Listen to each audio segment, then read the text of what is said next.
ನೆನ್ನೆ ರಾತ್ರಿ ನಡೆದ ಘಟನೆಯಿಂದ ಮಿಲನ ಅಲರ್ಟ್ ಆಗಿದ್ಲು. ಅಭಯ್ನೊಂದಿಗೆ ಒಂದೇ ಕಾರಿನಲ್ಲಿ ಪ್ರಯಾಣಿಸುವುದನ್ನು ತಪ್ಪಿಸಲು ಅವಳು ಮುಂಜಾನೆಯೇ ಬೇಗ ಎದ್ದು ಆಫೀಸ್ಗೆ ಹೊರಟು ಬಿಟ್ಟಳು. ಇತ್ತ ಬೆಳಿಗ್ಗೆ ಎದ್ದು ಗೆಸ್ಟ್ ಹೌಸ್ ಕಡೆ ನೋಡಿದ ಅಭಯ್ಗೆ ಮಿಲನ ಆಗಲೇ ಆಫೀಸ್ಗೆ ಹೊರಟಿರುವುದು ಗೊತ್ತಾಗಿ ತಲೆಗೆ ಬೆಂಕಿ ಬಿದ್ದಂತಾಯಿತು. ನನ್ನಿಂದ ತಪ್ಪಿಸಿಕೊಳ್ಳೋಕೆ ನೋಡ್ತಿದ್ದೀಯಾ? ಇರ್ಲಿ, ನಿನ್ನ ಕೊಬ್ಬನ್ನು ಹೇಗೆ ಕರಗಿಸಬೇಕು ಅಂತ ನನಗೆ ಗೊತ್ತು ಎಂದು ಹಲ್ಲು ಕಡಿಯುತ್ತಾ ಆಫೀಸ್ಗೆ ಬಂದ. ಅಭಯ್ ಆಫೀಸ್ಗೆ ಬರುತ್ತಿದ್ದಂತೆ ಬೆಲ್ ಒತ್ತಿ ಮಿಲನನನ್ನು ತನ್ನ ಕ್ಯಾಬಿನ್ಗೆ ಕರೆಸಿದ. ಅವಳ ಮುಂಭಾಗದಲ್ಲಿ ಒಂದು ದೊಡ್ಡ ಫೈಲ್ಗಳ ಕಂತೆ ಇಟ್ಟು ಮುಖದಲ್ಲಿ ಯಾವುದೇ ದಾಕ್ಷಿಣ್ಯವಿಲ್ಲದೆ ರಗಡ್ ಆಗಿ ಮಾತನಾಡಿದ. ಅಭಯ್, ಮಿಸ್ ಮಿಲನ, ಇವತ್ತು ಸಂಜೆಯೊಳಗೆ ಈ ಎಲ್ಲ ಫೈಲ್ಸ್ ಮತ್ತು ಡೇಟಾ ರೆಡಿಯಾಗಬೇಕು. ನೆನಪಿರಲಿ, ಈ ಕೆಲಸ ಮುಗಿಯುವವರೆಗೂ ನೀನು ಮನೆಗೆ ಹೋಗೋ ಹಾಗಿಲ್ಲ. ಇದು ನನ್ನ ಆರ್ಡರ್. ಆ ಫೈಲುಗಳನ್ನು ನೋಡಿದರೆ ಕನಿಷ್ಠ 3 ದಿನಗಳ ಕೆಲಸ ಎಂದು ಯಾರಿಗಾದರೂ ಅರ್ಥವಾಗ್ತಿತ್ತು. ಆದರೆ ಮಿಲನ ಹೆದರಲಿಲ್ಲ. ಸರಿ ಸರ್ ಎಂದು ಫೈಲುಗಳನ್ನು ಎತ್ತಿಕೊಂಡು ಬಂದು ತನ್ನ ಡೆಸ್ಕ್ ಮೇಲೆ ಕುಳಿತಳು. ಮಿಲನ ಒಂದೇ ಸಮನೆ ಕೆಲಸ ಮಾಡಲು ಶುರು ಮಾಡಿದಳು. ಫೈಲುಗಳನ್ನು ರೆಡಿ ಮಾಡುತ್ತಾ ಸಮಯ ಕಳೆದದ್ದೇ ಅವಳಿಗೆ ತಿಳಿಯಲಿಲ್ಲ. ಮಧ್ಯಾಹ್ನ ಊಟದ ಸಮಯವಾಯಿತು. ನೇತ್ರ ಮಿಲನಾಳ ಹತ್ತಿರ ಬಂದು, ಹೇ ಮಿಲನ, ಬಾ, ಊಟಕ್ಕೆ ಹೋಗೋಣ, ಟೈಮ್ ಆಯಿತು. ಮಿಲನ ಕಂಪ್ಯೂಟರ್ನಿಂದ ಕಣ್ಣು ತೆಗೆಯದೆ, ಇಲ್ಲ ನೇತ್ರ, ನನಗೆ ತುಂಬ ಕೆಲಸವಿದೆ, ನೀನು ಹೋಗಿ ಬಾ, ನಾನು ಆಮೇಲೆ ಮಾಡ್ತೀನಿ. ಸ್ವಲ್ಪ ಹೊತ್ತಿನ ನಂತರ ಸೂರಜ್ ಕೂಡ ಮಿಲನಾಳನ್ನು ಹುಡುಕಿಕೊಂಡು ಬಂದನು. ಅವಳ ಡೆಸ್ಕ್ ಮುಂದೆ ನಿಂತು ಕಾಳಜಿಯಿಂದ ಮಾತನಾಡಿಸಿದ. ಸೂರಜ್, ಮಿಲನ, ಬನ್ನಿ ಲಂಚ್ ಮುಗಿಸ್ಕೊಂಡು ಬರೋಣ, ಟೈಮ್ ನೋಡಿ ಎಷ್ಟು ಆಯಿತು ಅಂತ. ಆದರೆ ಮಿಲನಾಗೆ ಸೂರಜ್ನ ಮುಖ ನೋಡಿ ಮಾತನಾಡಲು ಕೂಡ ಪುರ್ಸೊತ್ತಿರಲಿಲ್ಲ. ಇಲ್ಲ ಸೂರಜ್ ಸರ್, ತುಂಬ ಕೆಲಸ ಬಾಕಿ ಇದೆ, ದಯವಿಟ್ಟು ನೀವೇ ಹೋಗಿ ಬನ್ನಿ ಎಂದು ಹೇಳಿ ಮತ್ತೆ ಕೆಲಸದಲ್ಲಿ ಮುಳುಗಿದಳು. ಇದೆಲ್ಲವನ್ನು ತನ್ನ ಕ್ಯಾಬಿನ್ನ CCTV ಕ್ಯಾಮೆರಾದಲ್ಲಿ ನೋಡುತ್ತಿದ್ದ ಅಭಯ್ನ ಮುಖದಲ್ಲಿ ವಿಕೃತ ನಗು ಮೂಡಿತು. ಅಭಯ್ ಮನಸ್ಸಿನಲ್ಲಿ, ಈಗ ಅನುಭವಿಸು ಮಿಲನ. ಸೂರಜ್ ಜೊತೆ ನಗುತ್ತಾ ಮಾತನಾಡೋಕೆ ನಿನಗೆ ಹೇಗೆ ಟೈಮ್ ಸಿಗುತ್ತೆ ಅಂತ ನಾನು ನೋಡ್ತೀನಿ. ಇದು ನಿನ್ನ ಹಠಕ್ಕೆ ನಾನು ಕೊಟ್ಟಿರೋ ಪನಿಷ್ಮೆಂಟ್. ಸಂಜೆ ಟೀ ಟೈಮ್ ಆದರೂ ಮಿಲನ ತನ್ನ ಸೀಟಿನಿಂದ ಏಳಲಿಲ್ಲ. ಸತತವಾಗಿ ಕಂಪ್ಯೂಟರ್ ನೋಡಿ ಕೆಲಸ ಮಾಡಿದ್ದರಿಂದ ಅವಳಿಗೆ ತಲೆನೋವು ಶುರುವಾಯಿತು. ಅವಳಿಗೆ ಚೆನ್ನಾಗಿ ಗೊತ್ತಿತ್ತು ಅಭಯ್ ಬೇಕಂತಲೇ ತನಗೆ ಕಾಟ ಕೊಡಲು ಇಷ್ಟೊಂದು ಕೆಲಸ ಕೊಟ್ಟಿದ್ದಾನೆ ಎಂದು. ಆದರೆ ಆ ಸೈಕೋ ಬಾಸ್ ಮುಂದೆ ತಲೆಬಾಗಬಾರದು ಎಂಬ ಛಲ ಅವಳಲ್ಲಿ ಹೆಚ್ಚಾಗಿತ್ತು. ಆಫೀಸ್ ಸಮಯ ಮುಗಿಯಿತು. ಎಲ್ಲರೂ ಹೊರಡಲು ಸಿದ್ಧರಾದರು. ನೇತ್ರ ಬಂದು ಕೊನೆಯ ಬಾರಿಗೆ ಅವಳನ್ನು ಕರೆದಳು. ನೇತ್ರ, ಹೇ ಬಾರೆ ಮಿಲನ, ಆಫೀಸ್ ಟೈಮ್ ಮುಗಿಯಿತು. ಬಾಕಿ ಇರೋದನ್ನು ನಾಳೆ ಮಾಡಿಕೊಂಡ್ರೆ ಆಯಿತು. ಎಷ್ಟು ಅಂತ ಜೀವ ಸವಿಸಿಕೊಳ್ತೀಯ? ಮಿಲನ ದಣಿದ ದನಿಯಲ್ಲಿ, ಇಲ್ಲ ನೇತ್ರ, ಈ ಫೈಲ್ಸ್ ಇವತ್ತೇ ಆಗಬೇಕು. ನೀನು ಹೊರಡು. ಬಾಯ್ ಬಾಯ್, ನಾಳೆ ಸಿಗೋಣ. ರಾತ್ರಿ 8 ಗಂಟೆ ಆಯಿತು. ಇಡೀ ಆಫೀಸ್ ಖಾಲಿಯಾಗಿ ಸ್ಮಶಾನ ಮೌನ ಆವರಿಸಿತ್ತು. ಮಿಲನ ಕೊನೆಗೂ ತನ್ನ ಕಣ್ಣೀರನ್ನು, ತಲೆನೋವನ್ನು ಹತ್ತಿಕ್ಕಿ ಎಲ್ಲ ಫೈಲುಗಳನ್ನು ಕಂಪ್ಲೀಟ್ ಮಾಡಿದಳು. ಆ ಫೈಲುಗಳನ್ನು ಹಿಡಿದುಕೊಂಡು ಅಭಯ್ನ ಕ್ಯಾಬಿನ್ನ ಬಾಗಿಲು ತೆಗೆದಳು. ಅವನು ಯಾವಾಗಲೂ ಮನೆಗೆ ಹೋಗಿರಬಹುದು ಎಂದುಕೊಂಡಳು. ಒಳಗೆ ಹೋದವಳಿಗೆ ದೊಡ್ಡ ಆಘಾತ ಕಾದಿತ್ತು. ಅಭಯ್ ಇನ್ನೂ ಮನೆಗೆ ಹೋಗಿರಲಿಲ್ಲ. ಅವನು ತನ್ನ ಕುರ್ಚಿಯಲ್ಲಿ ಗಂಭೀರವಾಗಿ ಕುಳಿತು ಸಿಗರೆಟ್ ಹೊಗೆಯನ್ನು ಗಾಳಿಯಲ್ಲಿ ತೇಲಿಸುತ್ತಾ ಅವಳಿಗಾಗಿಯೇ ಕಾಯುತ್ತಿದ್ದ. ಅವನ ಕಣ್ಣುಗಳು ಕತ್ತಲಲ್ಲೂ ಅವಳನ್ನು ಬೇಟೆಯಾಡುವ ಹದ್ದಿನಂತೆ ಹೊಳೆಯುತ್ತಿದ್ದವು. ಸ್ಮಶಾನ ಮೌನ ಆವರಿಸಿದ್ದ ಆಫೀಸ್ ಕ್ಯಾಬಿನ್ ಒಳಗೆ ಮಿಲನ ಹೆಜ್ಜೆ ಇಟ್ಟಾಗ ಅಭಯ್ ಗಂಭೀರವಾಗಿ ಕುಳಿತಿದ್ದ. ಅವಳ ಕೈಯಲ್ಲಿದ್ದ ಫೈಲುಗಳನ್ನು ಟೇಬಲ್ ಮೇಲಿಟ್ಟು, ನೀವು ಕೊಟ್ಟ ಕೆಲಸ ಮುಗಿದಿದೆ ಸರ್, ನಾನು ಹೊರಡಬಹುದಾ ಎಂದಳು ದಣಿದ ದನಿಯಲ್ಲಿ. ಅಭಯ್ ಕುರ್ಚಿಯಿಂದ ಎದ್ದು ಅವಳ ತೀರಾ ಹತ್ತಿರ ಬಂದವನು. ಅವಳು ಸುಸ್ತಾಗಿದ್ದ ಮುಖ, ಆಯಾಸದಿಂದ ನಡುಗುತ್ತಿದ್ದ ತುಟಿಗಳು ಅವನಲ್ಲಿ ಏನೋ ಒಂದು ವಿಚಿತ್ರ ಆಕರ್ಷಣೆಯನ್ನು ಹುಟ್ಟು ಹಾಕಿದ್ದವು. ಅಭಯ್ ರಗಡಾಗಿ ಅವಳ ಕುತ್ತಿಗೆಯ ಬಳಿ ಬಂದು ಆಳವಾಗಿ ಉಸಿರಾಡುತ್ತಾ, ಏನೇ ಮಿಲನ, ಅಹಂಕಾರ ಮುಗಿಯಿತಾ? ನನ್ನ ರೂಲ್ಸ್ ಅಂದರೆ ನಿನ್ನ ಹಠ ನಡೆಯಲ್ಲ ಅಂತ ಈಗಲಾದರೂ ಅರ್ಥ ಆಯ್ತಾ? ಅವನ ಸಾಮೀಪ್ಯದಿಂದ ಮಿಲನಾಗೆ ಉಸಿರುಗಟ್ಟಿದಂತಾಯಿತು. ಅವಳು ಹಿಂದಕ್ಕೆ ಸರಿಯಲು ಯತ್ನಿಸಿದಳು. ಆದರೆ ಅಭಯ್ ಅವಳಿಗೆ ಆ ಅವಕಾಶ ಕೊಡಲಿಲ್ಲ. ಅವಳನ್ನು ತನ್ನ ಕೈಗಳಿಂದ ಬಿಗಿಯಾಗಿ ಹಿಡಿದು ಆವೇಶದಿಂದ ಅವಳ ಕುತ್ತಿಗೆಯ ಮೇಲೆ ಗಾಢವಾಗಿ ಮುತ್ತಿಕ್ಕಿದ್ದ. ಅಭಯ್ನ ಈ ಹಠಾತ್ ಅತಿರೇಕದ ವರ್ತನೆ ಮಿಲನಾಳನ್ನು ಸಿಟ್ಟಿನಿಂದ ನೆತ್ತಿಗೇರಿಸಿತ್ತು.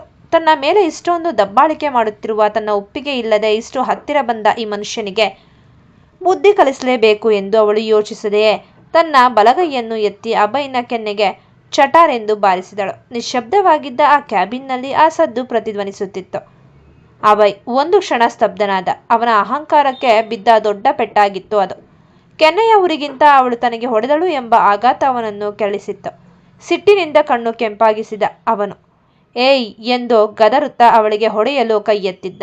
ಅಭಯ್ ಸಿಟ್ಟಿನಿಂದ ಕೈ ಎತ್ತುತ್ತಿದ್ದಂತೆ ಮಿಲನಾಗೆ ಕಣ್ಣು ಕತ್ತಲೆ ಆದಂತಾಯಿತು. ಬೆಳಗ್ಗೆ ಅಭಯ್ನ ಹೆದರಿಕೆಯಿಂದ ಬೇಗ ಹೊರಟಿದ್ದವಳು ತುತ್ತು ಅನ್ನವನ್ನು ತಿಂದಿರಲಿಲ್ಲ. ಬೆಳಗಿನಿಂದ ರಾತ್ರಿಯವರೆಗೂ ಸಂಪೂರ್ಣ ಉಪವಾಸವಿದ್ದು ಕೆಲಸ ಮಾಡಿದ್ದರಿಂದ ಅವಳ ದೇಹದಲ್ಲಿ ಶಕ್ತಿಯೇ ಇರಲಿಲ್ಲ.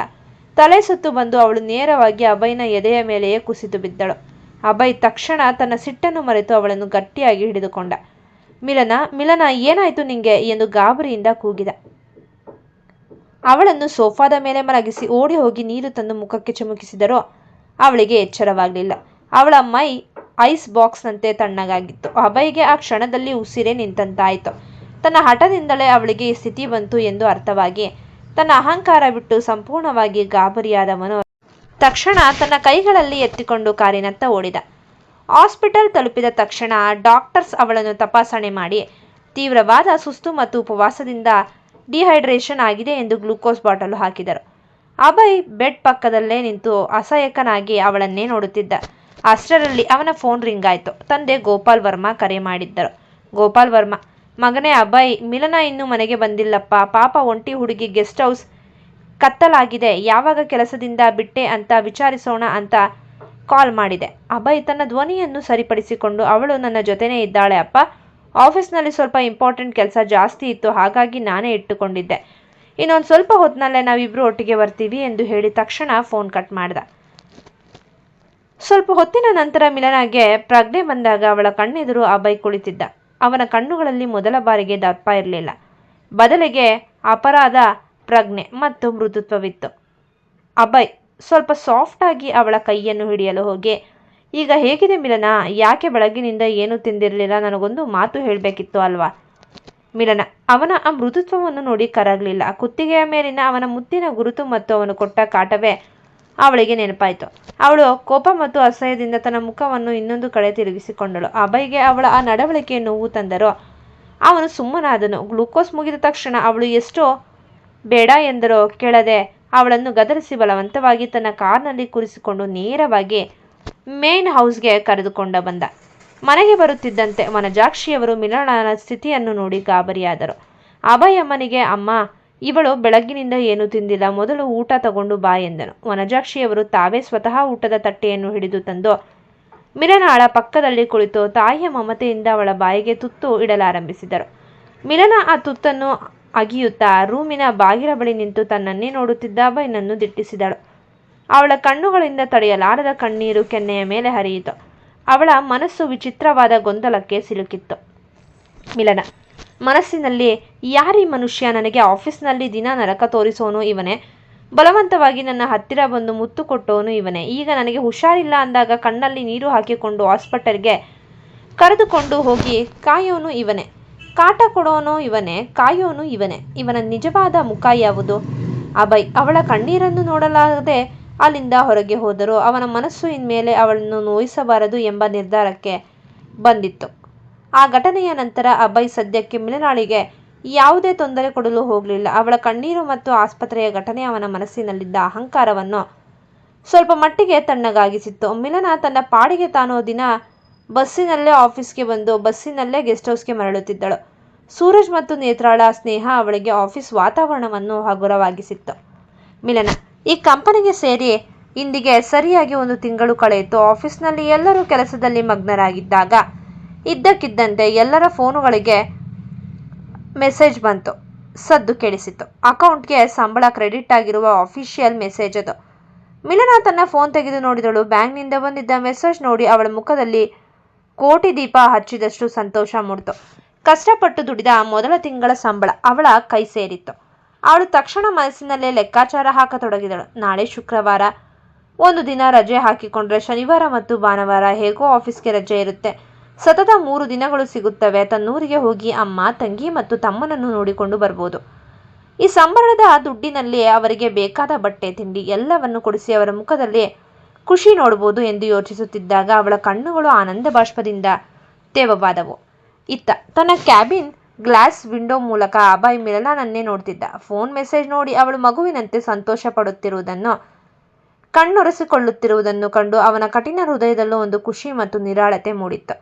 ಇತ್ತೀಚೆಗೆ ಗೋಪಾಲ್ ವರ್ಮಾ ಅವರು ಆಫೀಸ್ಗೆ ಬರುವುದು ತುಂಬಾ ಕಡಿಮೆಯಾಗಿತ್ತು. ಹಾಗಾಗಿ ಆಫೀಸ್ನ ಸಂಪೂರ್ಣ ಜವಾಬ್ದಾರಿ ಅಭಯ್ ಮೇಲೆಯೇ ಇತ್ತು. ಮಿಲನ ತನ್ನ ಮನಸ್ಸನ್ನು ಗಟ್ಟಿ ಮಾಡಿಕೊಂಡು ರಜೆ ಪತ್ರವನ್ನು ಕೈಯಲ್ಲಿ ಹಿಡಿದು ಅಭಯ್ನ ಕ್ಯಾಬಿನ್ ಕಡೆಗೆ ಹೆಜ್ಜೆ ಹಾಕಿದಳು. ಬಾಗಿಲು ತಟ್ಟಿ ಒಳಗೆ ಬಂದ ಮಿಲನ ವಿನಯದಿಂದ ಆದರೆ ಅಷ್ಟೇ ಧೈರ್ಯದಿಂದ ರಜೆ ಅರ್ಜಿಯನ್ನು ಅಭಯ್ನ ಟೇಬಲ್ ಮೇಲಿಟ್ಟಳು. ಮಿಲನ, ಸರ್, ನಾಳೆ ಒಂದು ದಿನ ನನಗೆ ಪರ್ಸನಲ್ ಕೆಲಸ ಇರೋದ್ರಿಂದ ಲೀವ್ ಬೇಕಿತ್ತು. ಪ್ಲೀಸ್ ಸೈನ್ ಮಾಡಿ ಸರ್. ಅಭಯ್ ಆ ಫೈಲ್ ನೋಡಿ ನಂತರ ಸನ್ಗ್ಲಾಸನ್ನು ಸ್ವಲ್ಪ ಕೆಳಗಿಳಿಸಿ ಅವಳನ್ನು ನೇರವಾಗಿ ದಿಟ್ಟಿಸಿದ. ಅವನ ಹಳೆ ಬಾಸ್ ಬುದ್ಧಿ ಮತ್ತೆ ಹೊರಬರಲು ಯತ್ನಿಸಿತ್ತು. ಅಭಯ್ ವ್ಯಂಗ್ಯವಾಗಿ ಫೈಲ್ ತಿರುವುತ್ತಾ, ಓಹೋ ಮಿಸ್ ಮಿಲನ, ಸಂಬಳ ಆಗ್ತಿದ್ದ ಹಾಗೆ ರಜೆ ಬೇಕಾ? ಕಂಪನಿಗೆ ಬಂದು 1 ತಿಂಗಳಾಗಿಲ್ಲ, ಆಗಲೇ ಲೀವ್ ಕೇಳೋಕೆ ಶುರು ಮಾಡ್ತಿದ್ದೀಯಾ? ನಾಳೆ ತುಂಬ ಇಂಪಾರ್ಟೆಂಟ್ ಮೀಟಿಂಗ್ಸ್ ಇವೆ, ರಜೆ ಕೊಡೋಕ್ಕಾಗಲ್ಲ. ಮಿಲನಳಿಗೆ ಒಮ್ಮೆಗೆ ಬೇಸರವಾಯಿತು. ಆದರೆ ಅವಳು ಬಿಡಲಿಲ್ಲ. ಮಿಲನ, ಸರ್, ನಾನು ಇಡೀ ತಿಂಗಳು 1 ದಿನವೂ ರಜೆ ತಗೊಳ್ದೆ ಕೆಲಸ ಮಾಡಿದ್ದೀನಿ. ಊರಿನಲ್ಲಿ ಅಮ್ಮ ತಮ್ಮ ಕಾಯ್ತಿದ್ದಾರೆ, ದಯವಿಟ್ಟು ಅರ್ಥ ಮಾಡ್ಕೊಳ್ಳಿ ಎಂದು ಕಣ್ಣುಗಳಲ್ಲೇ ವಿನಂತಿಸಿದಳು. ಅಭಯ್ ಅವಳ ಕಣ್ಣುಗಳನ್ನು ನೋಡಿದ. ಇನ್ನು ಮುಂದೆ ಅವಳನ್ನು ಅಳಿಸಬಾರದು ಎಂದು ಆಸ್ಪತ್ರೆಯಲ್ಲೇ ಅಂದುಕೊಂಡಿದ್ದು ಅವನಿಗೆ ನೆನಪಾಯಿತು. ಆದರೆ ತನ್ನ ಬಾಸ್ ಗತ್ತನ್ನು ಬಿಡದಂತೆ ಮುಖ ಗಂಭೀರವಾಗಿಟ್ಟುಕೊಂಡ. ಅಭಯ್ ರಗಡಾಗಿ ಫೈಲ್ ಎಳೆದುಕೊಂಡು ಗರಗರನೆ ಸೈನ್ ಮಾಡಿ, ಓಕೆ, ಕೇವಲ ಈ 1 ಬಾರಿಗೆ ಮಾತ್ರ ರಜೆ ಕೊಡ್ತಿದ್ದೀನಿ. ಸೋಮವಾರ ಬೆಳಗ್ಗೆ ಶಾರ್ಪ್ 9 ಗಂಟೆಗೆ ನೀನು ಆಫೀಸ್ ಡೆಸ್ಕ್ ಮೇಲೆ ಇರಬೇಕು.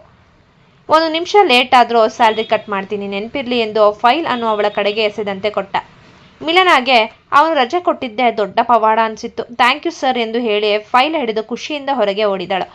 ಅಭಯ್ ಅವಳು ಹೋಗುವುದನ್ನೇ ನೋಡುತ್ತಾ ಕುರ್ಚಿಯಲ್ಲಿ ಹಿಂಬದಿಗೆ ವಾಲಿ ತನ್ನ ತುಟಿಯಂಚಿನಲ್ಲಿ ಒಂದು ಸಣ್ಣ ಪ್ರೀತಿಯ ನಗುವನ್ನು ಬೀರಿದ್ದ. ಹೋಗಿ ಬಾ ಮಿಲನ, ತಿನ್ನ ಊರಿನ ಪ್ರೀತಿ ಮುಗಿಸಿಕೊಂಡು ಬಾ, ಇಲ್ಲಿ ನಿನ್ನನ್ನು ಕಾಯೋಕೆ ನಾನಿದ್ದೀನಿ ಎಂದುಕೊಂಡ ಆ ಸೈಕೋ ಬಾಸ್.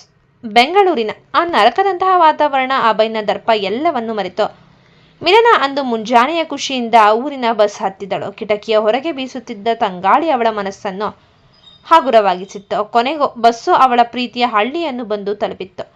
ಬಾಗಿಲ ಬಳಿ ಬಂದು ನಿಂತ ಮಗಳನ್ನು ನೋಡಿದ ತಕ್ಷಣ ಅಮ್ಮ ಶಾರದಾ ಅವರ ಕಣ್ಣುಗಳು ಆನಂದ ಬಾಷ್ಪದಿಂದ ತುಂಬಿದ್ದವು. ಮಗಳೇ ಮಿಲನ ಎನ್ನುತ್ತಾ ಓಡಿ ಬಂದು ಅವಳನ್ನು ಬರಮಾಡಿಕೊಂಡಳು. ಅಷ್ಟರಲ್ಲೇ ಸ್ಕೂಲ್ ಮುಗಿಸಿ ಓಡೋಡಿ ಬಂದ ತಮ್ಮ ಸುನಿಲ್ ಅಕ್ಕ ಎಂದು ಕಿರುಚುತ್ತಾ ಅವಳನ್ನು ಗಟ್ಟಿಯಾಗಿ ತಬ್ಬಿಕೊಂಡ. ಕಾಲೇಜು ಮುಗಿಸಿ ಬಂದ ತಂಗಿ ಗೀತಾ ಕೂಡ ಅಕ್ಕನ ಹೆಗಲ ಮೇಲೆ ಕೈ ಹಾಕಿ ಪ್ರೀತಿಯಿಂದ ಅಪ್ಪಿಕೊಂಡಳು.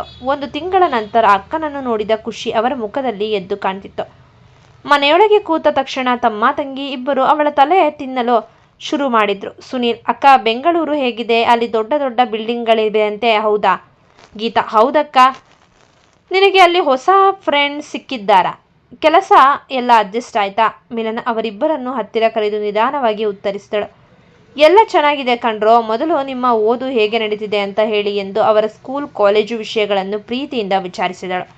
ತಾನು ತಂದಿದ್ದ ಹೊಸ ಬಟ್ಟೆಗಳು ತಿಂಡಿಗಳನ್ನು ಕೊಟ್ಟು ಅವರ ಮುಖದಲ್ಲಿ ಮೂಡಿದ ನಗುವನ್ನು ನೋಡಿ ತಾನು ಬೆಂಗಳೂರಿನಲ್ಲೇ ಪಟ್ಟ ಎಲ್ಲ ಕಷ್ಟಗಳು ಸಾರ್ಥಕ ಅನಿಸಿತು ಅವಳಿಗೆ. ಅಮ್ಮ ತಮ್ಮಂದಿರ ಜೊತೆ ಸಮಯ ಕಳೆದ ನಂತರ ಮಿಲನ ತನ್ನ ಪ್ರಾಣ ಸ್ನೇಹಿತೆ ಚಿತ್ರಳನ್ನು ಭೇಟಿ ಮಾಡಲು ಹೋದಳು. ಇಬ್ಬರು ಊರಿನ ಕೆರೆಯ ಏರಿಯ ಮೇಲೆ ಕುಳಿತು ಹರಟೆ ಹೊಡೆಯಲು ಶುರು ಮಾಡಿದ್ರು. ಮಾತಿನ ನಡುವೆ ಮಿಲನ ತನಗೆ ಬೆಂಗಳೂರಿನಲ್ಲಿ ಆದ ಅನುಭವಗಳು, ಆಫೀಸ್ ವಾತಾವರಣ ಮತ್ತು ಮುಖ್ಯವಾಗಿ ಆ ಸೈಕೋ ಬಾಸ್ ಅಭಯ್ ತನಗೆ ಕೊಟ್ಟ ಕಾಟ, ಆಸ್ಪತ್ರೆಗೆ ಸೇರಿದ ವಿಷಯ ಎಲ್ಲವನ್ನು ಒಂದು ಬಿಡದೆ ಚಿತ್ರಾಳ ಮುಂದೆ ಹೇಳಿಕೊಂಡಳು. ಮಿಲನ ಹೇಳಿದ್ದನ್ನೆಲ್ಲ ಕೇಳಿದ ಚಿತ್ರಾಗೆ ಒಂದು ಕಡೆ ಅಭಯ್ನ ತುಂಟಾಟ ನೆನೆದು ನಗು ಬಂದರೆ, ಇನ್ನೊಂದೆಡೆ ತನ್ನ ಗೆಳತಿ ಇಷ್ಟೊಂದು ಕಷ್ಟಪಡ್ತಿದ್ದಾಳಲ್ಲ ಎಂಬ ತೀವ್ರ ಬೇಸರವಾಯಿತು. ಚಿತ್ರ, ಮಿಲನ ಆ ಮನುಷ್ಯನಿಗೆ ಎಷ್ಟು ಕೊಬ್ಬಿರಬೇಕು. ಆದರೆ ನೋಡು, ಕಾಟ ಕೊಡೋನು ಅವನೇ, ಕಾಯೋನು ಅವನೇ ಅನ್ನೋದು ನಿಜ ಅನ್ಸುತ್ತೆ. ಇರ್ಲಿ, ನೀನು ಧೈರ್ಯ ಕೆಡಬೇಡ.